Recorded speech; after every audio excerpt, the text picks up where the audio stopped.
আসসালামু আলাইকুম, সবাই কেমন আছেন? আশা করি ভালো আছেন। তো আজকের ভিডিওতে আমি আলোচনা করব সার্বিয়ার কিছু গুরুত্বপূর্ণ বিষয় নিয়ে এবং একই সাথে আপনাদের করা সার্বিয়া সম্পর্কে গুরুত্বপূর্ণ প্রশ্নের উত্তর থাকছে আজকের এই ভিডিওতে। এবং একই সাথে প্রতিনিয়ত বর্তমান সময়ে অনেক ভাই আমাকে প্রশ্ন করে যাচ্ছেন, বর্তমান সময়ে নাকি অনেকেরই পারমিট হচ্ছে কিন্তু ভিসা হচ্ছে না। তো এই সকল বিষয় নিয়েও বিস্তারিত আলোচনা থাকছে আজকের এই ভিডিওতে। আশা করা যায় আজকের ভিডিওটি আপনি প্রথম থেকে শেষ অংশ দেখলে আপনার জানা অজানা সকল প্রশ্নের উত্তর পেয়ে যাবে আজকের এই ভিডিওতে। এবং একই সাথে আপনাদের কাছে একটা রিকোয়েস্ট, আমার চ্যানেলে যারা কিনা নতুন তাদের কাছে একটা রিকোয়েস্ট, আমার চ্যানেলটি সাবস্ক্রাইব করে বেল আইকন প্রেস করে রাখুন, যাতে করে আমি নতুন ভিডিও আপলোড করতেই সবার আগে আপনার মোবাইলে পৌঁছে যায়। তো শুরু করা যাক আজকের এই ভিডিও।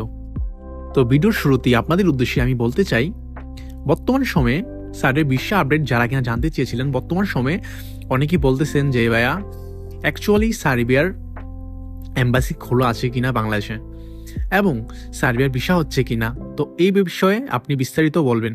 তো দেখুন ভাইয়া, বর্তমান সময়ে কিন্তু মানুষ ভিসা পাচ্ছে, যদিও বর্তমান সময়ে সার্বিয়া এম্বাসি ডাউন থাকার কারণে আগের তুলনায় বর্তমান সময়ে ভিসা সিস্টেমটা কিছুটা ধীর গতিতে চলতেছে, যে কারণে সবাই ভিসাটা খুব ধীর গতিতেই পাচ্ছে। কিন্তু এর মানে এই নয় যে সার্বিয়ার এম্বাসি বন্ধ। বর্তমান সময়ে কিন্তু সার্বিয়ার এম্বাসি খোলা এবং সবাই ভিসা পাচ্ছে। এবং যারা কিনা জানতে চেয়েছিলেন বর্তমান সময়ে কারা ভিসা পাচ্ছে বেশি, তো দেখুন ভাইয়া, বর্তমান সময়ে কিন্তু যারা কিনা ফেব্রুয়ারি এবং মার্চের আগে আবেদন করেছিলেন, বর্তমান সময়ে কিন্তু তাদের ভিসা ডেলিভারিগুলো খুব দ্রুত হচ্ছে।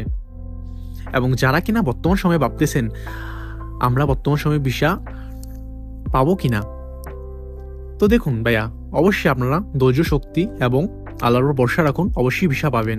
এবং আপনারা নতুন যারা কিনা আমাকে প্রশ্ন করেছিলেন ভাই আমরা কি সার্বিয়া নিয়ে ভাবতে পারবো এবং আমরা সার্বিয়ার জন্য ফাইল জমা দিলে কতটা যৌক্তিক হবে, তো দেখুন ভাইয়া, আপনার যদি ধৈর্য শক্তি থাকে এবং একটি সময় ওয়েট করতে পারেন, তাহলে অবশ্যই আপনি সার্বিয়ার জন্য ফাইল জমা দিতে পারেন। কেননা এমন নয় যে ভিসা হচ্ছে না, বর্তমান সময়ে কিন্তু ভিসা রানিং আছে। আপনি একটা সময় অপেক্ষা করার পর কিন্তু অবশ্যই ভিসা পাবেন। এবং আমার রিলেটিভ এবং বন্ধুবান্ধব আছে যারা কিনা বর্তমান সময়ে কিন্তু এই মাসের লাস্টের দিকে সার্বিয়া ঢুকবে, তারা কিন্তু ভিসা পেয়েছে বাংলাদেশ থেকে। তো আপনারা যদি ট্রাই করেন আপনারাও ভিসা পাবেন। তো অবশ্যই এর জন্য আপনাকে অবশ্যই ধৈর্য শক্তি গ্রহণ করতে হবে। তো এখন আসি একটা ভাইয়ার প্রশ্নতে। একটা ভাইকে আমি প্রশ্ন করেছেন, ভাইয়া বর্তমান সময়ে আমাদের গ্রুপের এবং অন্যান্য লোকদের পারমিট হচ্ছে ঠিকই কিন্তু ভিসা হচ্ছে না, তো এই বিষয়ে আপনি অনুগ্রহ করে বিস্তারিত বলবেন। তো দেখুন ভাইয়া, আপনার প্রশ্নের কিন্তু একদম সহজ উত্তর। বর্তমান সময়ে আমাদের বাংলাদেশে থার্ড পার্টি অনেক এজেন্সি আছে যারা কিনা বর্তমান সময়ে লুক ঠকাচ্ছে, এক কথাই ডাইরেক্ট বলে দিলাম। এখন বলতে পারেন কেন এটা বললেন।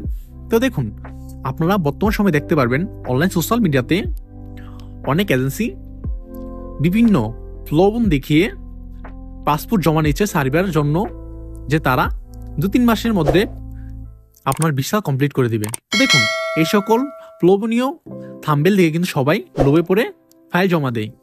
এবং এমন হয় কি, আপনি যে এজেন্সিকে ফাইল জমা দিয়েছেন সে এজেন্সির কাছে অরিজিনাল অথেন্টিক কোম্পানি থেকে লোক নিবে মাত্র 5 জন, কিন্তু আপনি যে এজেন্সিকে আপনার ফাইল দিবেন সে এজেন্সি কি করে, অনলাইন সোশ্যাল মিডিয়ার প্রলোভন দেখিয়ে সে 5 জনের জায়গায় 500 জনের ফাইল জমা নেয়।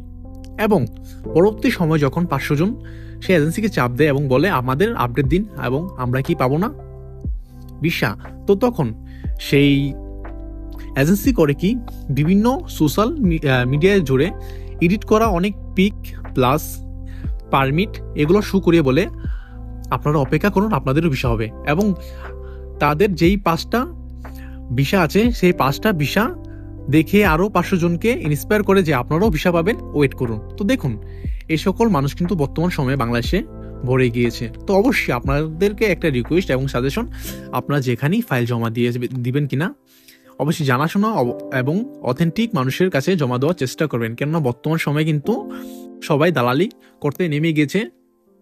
তো সে সকল মানুষ থেকে দূরে থাকার চেষ্টা করবেন।